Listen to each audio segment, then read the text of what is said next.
This is part 2 of the Alli From Corporate podcast with Marlo Lyons. Let's get back to it. All right, let's pick another one here. Okay, let's see. What do we have?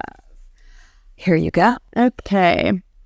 Gen Z and millennials currently make up approximately 38% of the global workforce, and they will make up even more than that when boomers retire in 2032. Wow. When boomers retire, so that means that employers need to adjust. You can't just do the same old, same old. Yep. And one of my missions is to help companies understand that the onboarding process is one of the ways that they can adjust Absolutely. and attract Gen Z. Because have you ever started at a company and you're handed a dusty product catalog and somebody told you to read it, or you're sent through a series of training videos that make you want to fall asleep? Oh, absolutely. That is not the way to onboard. That is not the way to onboard. Again, it's about connection. For Gen Z specifically, it's about connection and creating that connection and finding just not, hey, you be the mentor. Find somebody they connect with to be their mentor. Have them work for a week and meet maybe 5, 6 different people and then ask them who they connect with and who they would like their mentor to be. We assign people. What if you don't connect with them? Yeah. That mentor is useless. Yeah, you got to have chemistry, professional chemistry. You've got to have chemistry. It's connection, it's chemistry, and of course, as we talked about, it's connection to the mission and how the work connects to the mission and how everything they're going to be doing connects to the mission and repeating that. So that will keep them happier and more fulfilled than just, hey, watch a bunch of videos or come to our 1.5 or 3-hour onboarding session. And okay, now you're onboarded. That is not going to work in the future. And that leaves a lot of employees feeling like, oh my God, I'm 2 weeks into this job and I hate it already. Did I make the wrong choice? That, and a lot of people jump. I can't tell you how many people that I coach in the Gen Z range, they take a job and then they call me 3 weeks later and they say, a recruiter's reaching out to me on this other job and it sounds better. What do you tell them? I don't give advice. I coach and we talk about what's going on with the new job. Because when you're onboarding, there's a lot of stress involved with that, right? You have a new job, you have new work, you have to figure out how to bring new value to the company, new people, build relationships, all of that. So is it that? Or does this other job align with your values better? But they might not even know because they're working in this one job and they see it for what it is. But this other job is still in the interview phase. And they don't know. They don't know. It's about aligning to your values and trying to figure that out. So I coach. I don't give advice, but I have seen people leave jobs within a month when they don't have the connection. And it's always Gen Z that leaves within the month. Not always. Actually, there are a few that are outside of Gen Z, but a lot of it is Gen Z that leaves within a month or 2 months because they're like, you did nothing for me to connect me to this company, to this mission, to the greater good, and you lied to me. Basically, they see that as a lie when they interviewed. Yeah, I get those questions a lot from people too. They say, I have been at this job for 2 months and I just got another offer for my dream company. And I say, it's okay to leave. Try not to make that a habit though, because your reputation will be tarnished every time you do it. And I say, for next time, understand what you didn't like about the company you're currently employed with and ask those types of questions in the next interview. How do you onboard your employees? What takeaways will I have after onboarding in the first 2 weeks? Great question. How can I build relationships in the first 2 weeks? How can you as a company support me doing that? Questions like that. So exactly. Yeah. Especially in that first job. Yep, absolutely. Will you assign me a mentor? Let's pick one more. And also explaining your values and what's important to you so that they can focus on those. Yeah, and absolutely. A good employer will focus on those for you. Yes, absolutely. All right, our last one here is Gen Z is the most likely generation to experience high levels of stress, 68% of them, and burnout, 34% of them. First of all, let's define burnout because I think, is it different for everybody or is it? Burnout's completely different for everyone. And it could be working over capacity. It could be too much going on in life and work, and the stress has gotten too high. It could be anxiety. It could be depression. It could be being unengaged at work. It could be having a boss that doesn't value you. It could be feeling not valued. Burnout could be anything. Yep. It's just not feeling fulfilled is what it boils down to. I'm not feeling fulfilled, and I'm at a level of exhaustion that is not comfortable. Feeling major fatigue, maybe not knowing why I'm so tired, and maybe going to the doctor, and your doctor hopefully asks you, well, how's work going? And it's probably, they see a lot of it probably. So what do you think about the statistic that Gen Z is the most likely generation to experience high levels of stress? How can somebody be so stressed when they're so young? It's not surprising. I think Gen Z wants to get it right on day one in their first job. I see this a lot with my niece and nephew and others where they go to college and they have to have the right major because, oh my gosh, that's going to matter in their career. And they have to have the right first job at the right company with the right salary. And life isn't linear. It's not. And so all you need is a job. A job that aligns with your values, a company that aligns with your values. It doesn't have to be the right, perfect thing. You just need to gain skills and experience. And I think they're very stressed over the right thing. If you're not as focused on the right thing and you're just focused on getting a job that interests you, you don't have to get it right. You have to find something that aligns with most of your values. That's the key. There's no right anything. And you can always make a change. You can make a change early in your career. You can make a change later in your career. I work with people who want to change careers in their 20s all the way up to 55. People who have been in the same career for 20 years and want to change careers. So I think it's not, and I think they put too much pressure on themselves to get it right away. Don't put the pressure on yourself. Yeah, and they get asked, students get asked, or kids get asked, what do you want to be when you grow up? I wish the question was, what are some things that you could see yourself doing later in life? Or what's important to you? Yeah, what's important to you? What do you love doing? What do you hate doing? What do you love doing? And people say I focus on strengths. Well, don't focus on your strengths. And I'll tell you why. Because flexibility will never be a strength. Security will never be a strength. Those are values. Values will inform your strengths. But you could be great at math, especially in school, and never want to use math in your career. I'm a really good artist. I actually paint. I do watercolor painting. I would never want to be an artist because you are, scraping by most likely. Very few artists become famous or become even viable, and not even famous, but who can make a salary and make a living. So focus on what's important to you, not so much what you're strong at, because if it's important to you, trust me, you'll learn it. Yes, and you'll become good at it. Yes. I know a lot of people say that working in a toxic environment is something they do not want. And the opposite of that is probably I want to work somewhere where I can flourish and be myself. So let's talk about toxic work environment for a moment. What is a toxic work environment? So a toxic work environment is different for each person. For some people, it could be I have a manager who doesn't support me, who is not giving me visibility to big things, who isn't being transparent in their communication, who is lying to me, who is doing bad things. But I can tell you right now, bad managers, there's nothing illegal about being a bad manager. They are everywhere, and there is nothing illegal about having a bad manager or being a bad manager. All they are is a bad manager. They've never learned how to manage or lead, for that matter. And also, some people who think they have a bad manager might be the best manager that somebody else has ever had. Absolutely. Totally. A second thing for toxic work environment could simply be that people are backstabbing, people are gossiping. Really, if you boil down toxic work environment, is it an environment that does not align with your values? Period. Because if your values are violated every day, it will feel toxic. Yes. And so it doesn't matter what is happening. If it doesn't align with your values, it will be a toxic work environment. I want to distinguish that between toxic and illegal. Harassment, bullying, discrimination, those are illegal. Right. Those are more than toxic. Those are report to HR, report to legal. Those are beyond toxic. Yes. But toxic is when you feel like you are unfulfilled, you're going home and swirling about work every day, you're upset, you're depressed, you're sad, you're anxious, you're stressed. That's toxic, and that's trauma to you. Because what you're doing is you're fighting an uphill battle every day, kind of peeling up the wall, trying to help somebody align to your values and what's important to you. Right. I can give you a good example. I had a manager once who lied to me, and I was able to prove the lie. It wasn't to be emotionally reasoning or trying to figure it out. I could prove the lie very easily. And not only did that not sit well with me, every night I kept thinking to myself, why am I working for this person? Why am I working for somebody I don't respect, who I know will lie to me on something that I can figure out very easily? Right. And why would a company hire this type of person and allow this person to continue to exist at the company? Then I realized, I need to look at that deeper. Are there other people lying to me? Is this what the company stands for?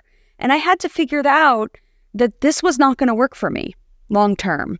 And so I figured out an exit strategy. And that's a hard realization to have, because if you're going to make a choice to leave a secure job and you're getting a monthly or bi-monthly paycheck, the choice to leave that on your own terms, not because you're laid off, not because the company's shutting down, not because you got another job, it's a tough, like there can be a lot of resistance with coming to the realization that you need to leave your situation and not knowing what to do. Like, what's the first step? If you decide, if somebody's listening right now and they're like, that you're describing me right now, what is the first step that I do? So the number one thing people need to do if they are just unhappy in a toxic work environment is figure out what's important to them. Not what's important to the company, what's important to them. Do a values exercise. It's in my book. If they don't know how to do it, you could probably Google it as well, but the book's cheap.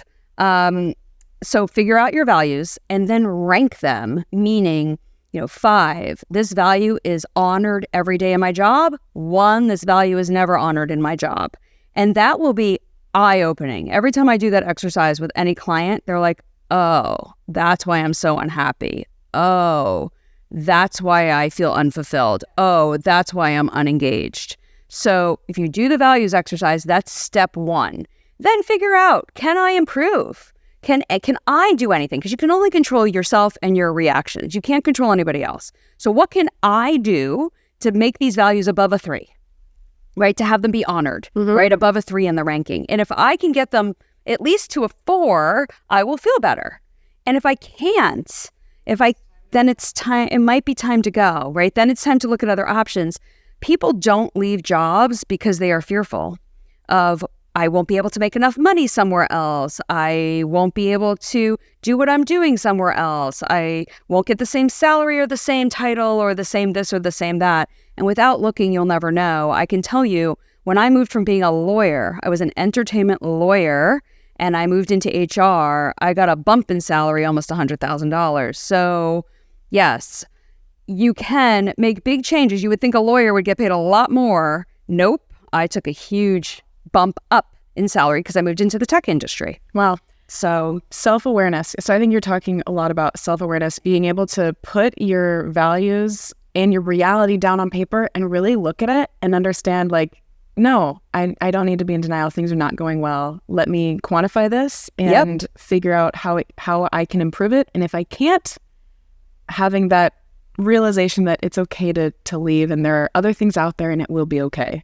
Absolutely. Yeah. There are other things out there. Now, most people can't just walk away from a job because they need the salary. That's okay. But if you're putting a plan together to walk away from the job, right? Not walk away, but get another job, then you will already feel like you're taking steps toward your future. And that will give you the energy that you need to move forward, because most people can't just walk away from their job. And I did an article recently for HBR on why people don't leave a bad job. And they don't leave because they feel like they have a work family. We all know once you leave the job, you barely hear from anybody. I've like heard you died. from 3 people. Yeah. From my last employer. And that's okay. Most people call me for advice because they're still there. And so, but it's like you've died. People feel, loyalty, right? To stay because, if I leave, who's going to do all this work? Guess what? They'll replace you. Trust me, they will. Yeah. Fear, obviously another big one.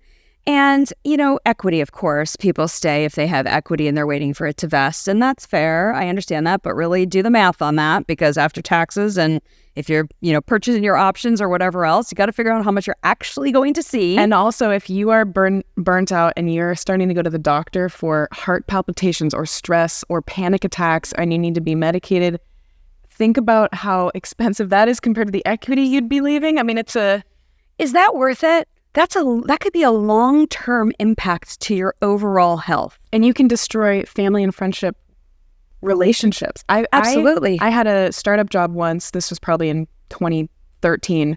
And I was so burnt out. I was having nightmares at work every day. I was dreading. I mean, the second half of every Sunday, I was like, I really have to go to work again tomorrow. Oh my God. And finally, my family and friends, they sat me down and they were like, something's going on with you. We think it might be your job. We're not really sure, but talk to us. This isn't you. You're acting different. and we barely recognize you. And I thought, oh my God, I didn't know it was that noticeable. Wake up call. Wake up call. Don't let it get to that point. I think people get in it and they're trying so hard to impress, do well, get promoted, move their career forward, make more money, that they forget how important they are. And it is important to work hard when you're at work. It is, and I don't know what working hard means. Working, well and efficient and effectively, I should say.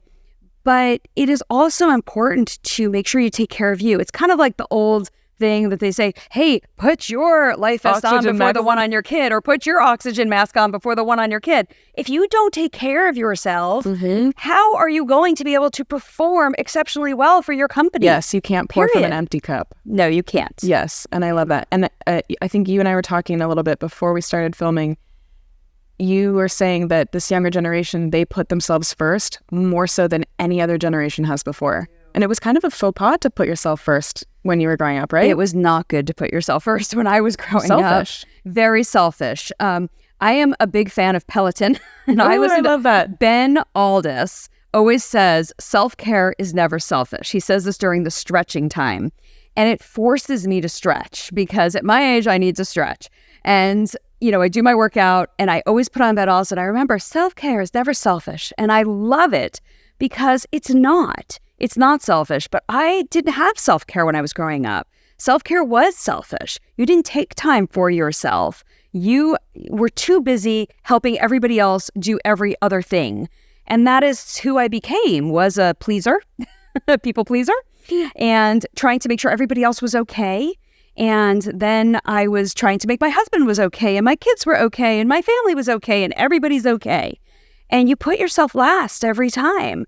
And you have to wake up. I did wake up eventually and realize, I need time for me. And so I work out every morning by myself. Nobody's allowed in my gym except me. And that is my time. It is my self-care and I love it. I mean, most people don't like to work out. I love to work out. That's my self-care. If I want a massage, I get a massage.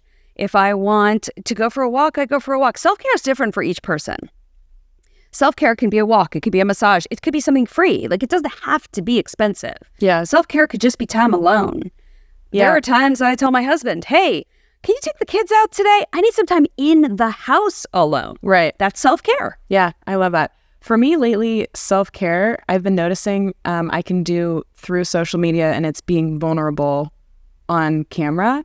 For me, sometimes I try to act perfect, like I have my stuff all together, I have my ducks all in a row, but I know I have this resistance in the back of my mind, and I'm like, you're lying to yourself. And so sometimes on Instagram, I will share just like on my stories, personal things that are going on with me. And when I can say them out loud to the abyss that is social media, I feel like I'm acknowledging them and I'm able to cope with them, and I've kind of breathed them into reality, and I'm not just letting them be a little spot of resistance in my mind. Bothering you in your head. Yeah, so lately that's been a form of self-care for me, is just saying my problems out loud to whoever wants to listen, and hopefully it can be kind of a double whammy for me, because maybe there's somebody else out there who is going through the same thing. Right. And they acknowledge you. Yeah. Acknowledgement is so powerful. People forget how important acknowledgement is, especially in the workplace. Yes. Acknowledging when somebody's done a great job. Acknowledging when somebody is stressed and needs a minute. Yeah. Acknowledging when somebody sat with you and just, listened. And acknowledging when you went through a really hard project and it's over now, and that it probably wasn't easy. It probably wasn't easy. I always tell managers when I'm coaching leaders, I talk to them about how do you give feedback? Positive and negative. That's a good question. How do you give feedback? And they'll always say, well, I tell them good job. Well, I can tell you good job goes like this over most people's head. That's a sticker that you put in somebody's good yearbook. Job, right? Like, or here's your A+ on your paper. I ask them, I say, okay, well, give me an example. Oh, I told, John the other day, good job. Okay, what did John do? John worked probably 18-hour days for the past 6 months. John executed that project flawlessly where everybody thought it was amazing. John saved the company $4 million. Why didn't And you all he got tell was a good John job? any of that, right? Tell John what John did. So that is acknowledging that you saw what John actually did. It's not the end result. It's all that work that went into it. And I always see this light bulb go off with leaders going, oh, they actually want to hear that? Good job. They don't Really? hear. Yes, because people don't hear the words good job. What Or they thank hear you. is, yeah, but they only hear like, you saw me work 18-hour days. You saw how hard I was working. Right. You know, even telling me I was working hard, that doesn't mean you actually saw I worked 18-hour days. Be descriptive in your acknowledgement. Oh, I love that. That makes people feel seen, and feel heard. Yes. And feeling seen and heard is what everybody wants. That's what everybody wants. Nobody out there is going to say, I don't care about feeling seen and heard. They want That to makes feel it human. understood. Yes. They want to feel understood. Yeah, absolutely. And I don't know anybody who doesn't want to feel that. I know. I love that. So I know you talk a lot about this in your book. How can people buy your book or listen to your book? I highly recommend it for everybody listening. Amazon and Audible. I used to be on Barnes & Noble and Apple, but nobody bought there, so I took it off. You did? So they can buy the book on Amazon or Audible. The Audible does come with a companion guide that they could download off my website, which is marlolyonscoaching.com. It says it at the very beginning. Don't skip the beginning. So you can download the companion guide. I like people to have examples on paper. It's very hard to explain a resume in an audiobook. And so, I wrote the book, like I said, for people who can't afford coaching, right? One-on-one coaching. The book is your coach.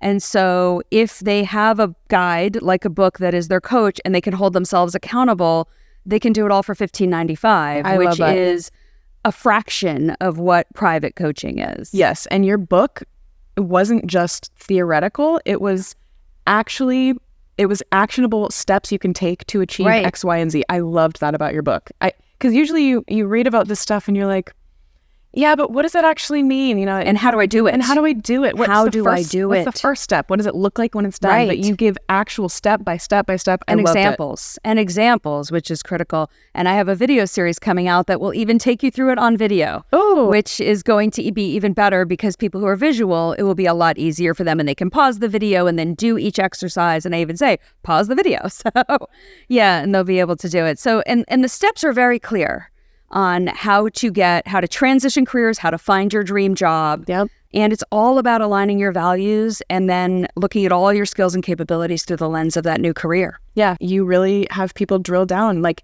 I think you even talk about finding your values and then you talk about turning them into skills and capabilities. And this is real advice. And if people are just thinking, oh, I don't know, like, this book will actually make you think. And it actually is, it was exhausting for me to really think about what's important, because I kept thinking to myself, well, my mom and dad told me that this should be important. And I'm like, no, but you're advising me, like, no, really think about it. So what's it was important hard. to you? It was tough. Like, the book really made me think.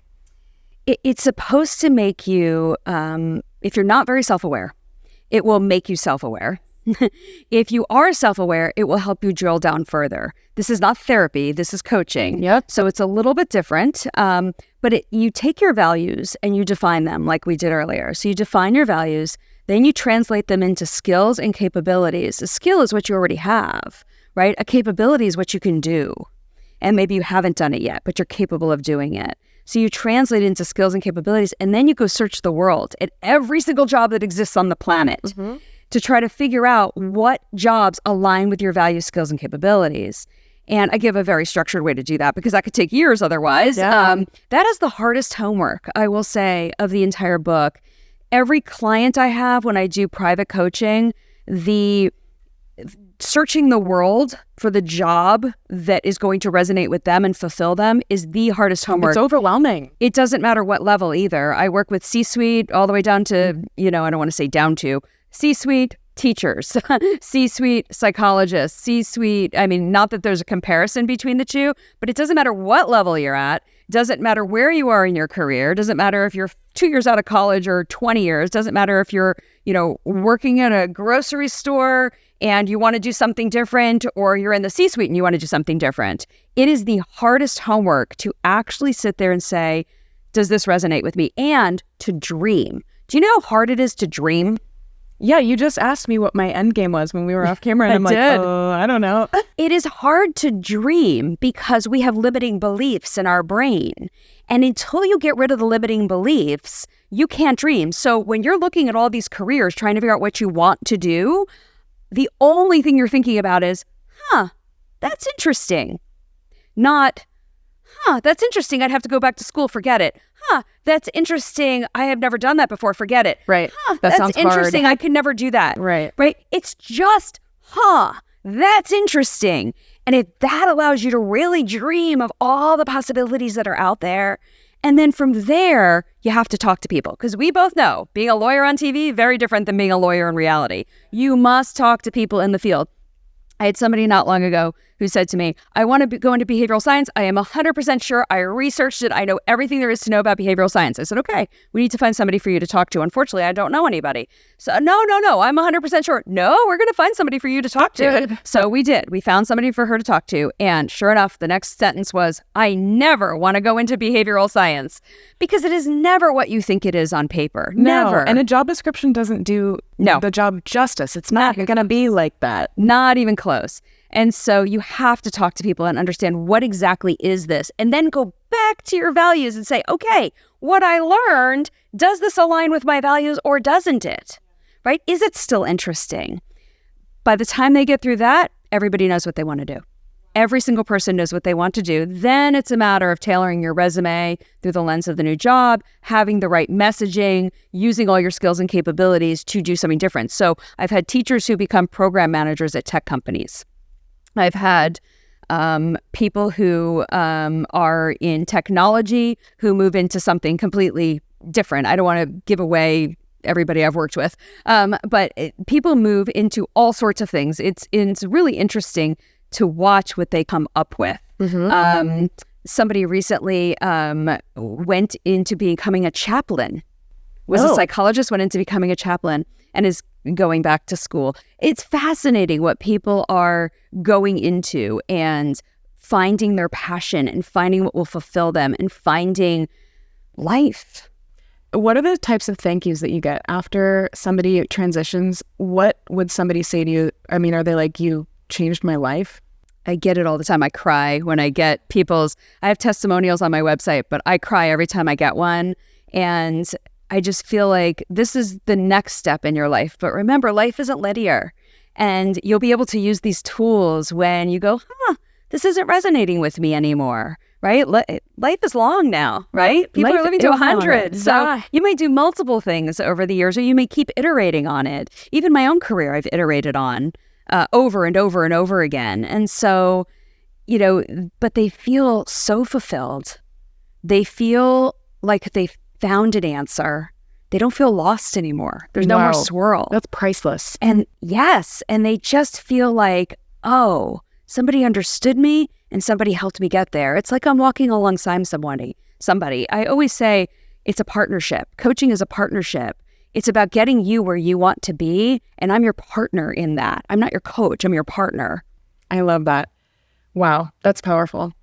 This has been so lovely chatting with you. I loved reading your book. Again, it's called Wanted a New Career. And thank you so much for joining me today. I learned a ton, and it's always nice being with you. So thank you. I love chatting with you. Thank you for having me. Absolutely. Talk to you next time.